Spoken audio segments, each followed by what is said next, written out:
నమస్కారం. ఓం గం గణపతయే నమః. స్వర్ణలక్ష్మీ నమస్తే అస్తు. పరబ్రహ్మ స్వరూపిణి రాజ్యం దేహి ధనం దేహి సర్వకామాంచ దేహి మే.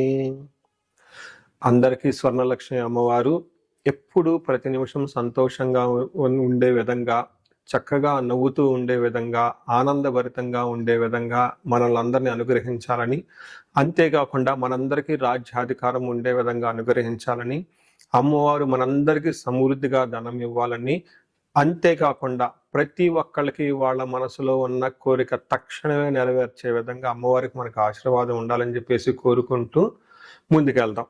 ఈరోజు మనం చెప్పుకోబోయే విషయం ఏంటంటే, కుజుడు వచ్చేటప్పటికి మిథున రాశిలో ప్రవేశిస్తున్నాడు. ఆగస్టు 2వ తారీఖు నుంచి సెప్టెంబర్ 18th వరకు వాళ్ళు ఆ మిథున రాశిలోనే ఉండటం జరుగుతూ ఉంటుంది. తద్వారా 12 రాశుల వారికి చాలా విషయాల్లో అనేక రకాలైన మార్పులు చేర్పులు వచ్చే అవకాశం ఎక్కువగా ఉంటుంది. కొంతమంది అనుకూలంగా ఉంటుంది, కొంతమందికి వచ్చేటప్పుడు ప్రతికూలంగా ఉంటుంది, కొంతమందికి కొంచెం ఇబ్బంది పెట్టే విధంగా ఉంటుందని తెలుసుకోవాలి.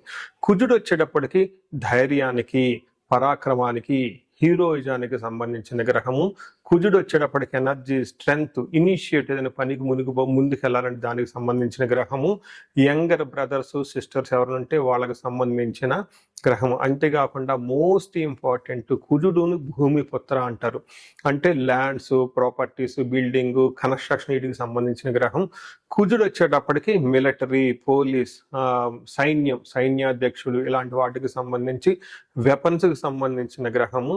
అలాగే కాకుండా కుజుడు వచ్చేప్పటికి ఫైర్, హీట్, ఇంజనీరింగ్, టెక్నాలజీ, ఫోర్స్ని అప్లై చేసే ఇట్లాంటి పనులన్నిటి కూడా కుజుడికి సంబంధించిన గ్రహం. ఇలాంటి కుజుడు మిథున రాశిలో 45 రోజులు సుమారు ఉండటం వల్ల మిగతా 12 రాశుల వరకు ఎలా ఉందో మనం చూద్దాం.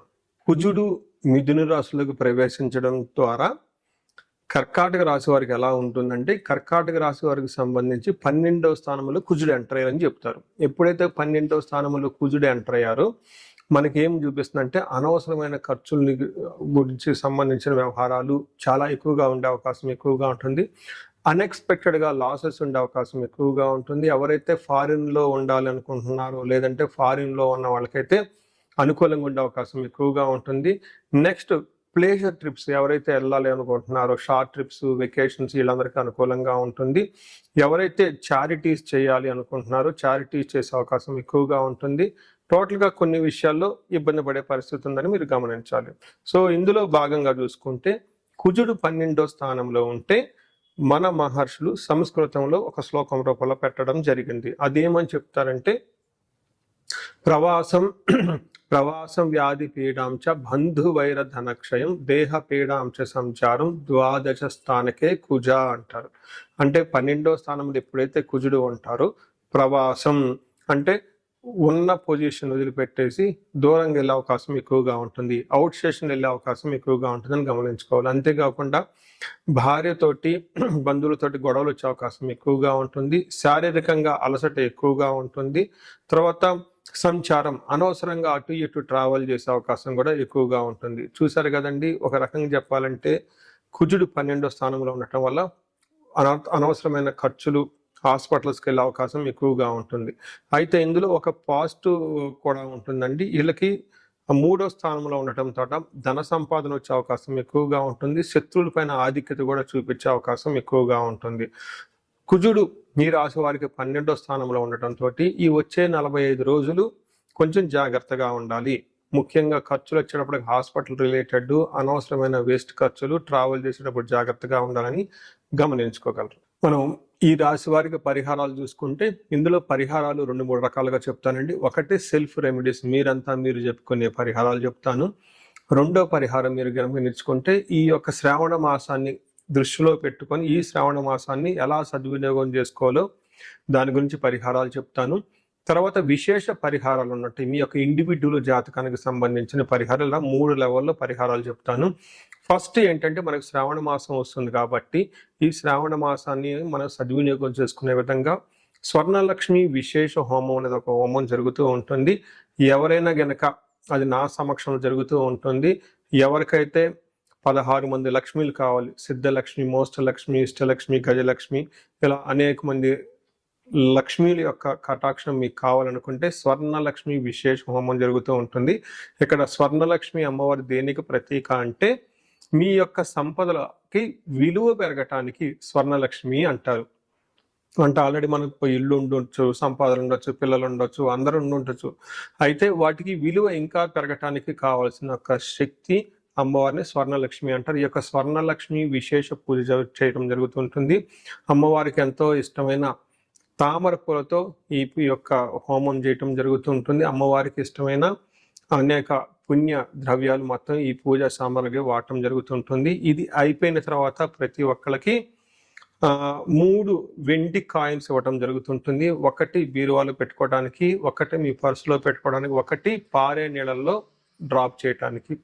ఇలా ఒక కుబేర మూటని కూడా ఇవ్వటం కూడా జరుగుతూ ఉంటుంది. ఇది గ్రూప్గా సామూహికంగా చేయటం జరుగుతూ ఉంటుంది. దీన్ని అందరూ సద్వినియోగం చేసుకోవాలని చెప్పేసి నేను కోరుకుంటున్నాను. నెక్స్ట్ రెమెడీస్, ఈ కుజుడికి సంబంధించిన ఇంట్లో చేసుకునే రెమెడీస్ ఏంటంటే, ఫస్ట్ కందులు 1 kg దానం ఇవ్వగలిగితే చాలా బాగుంటుంది. సుబ్రహ్మణ్యేశ్వర స్వామి భుజంగ స్తోత్రం చదివితే ఇంకా చాలా బాగుంటుంది.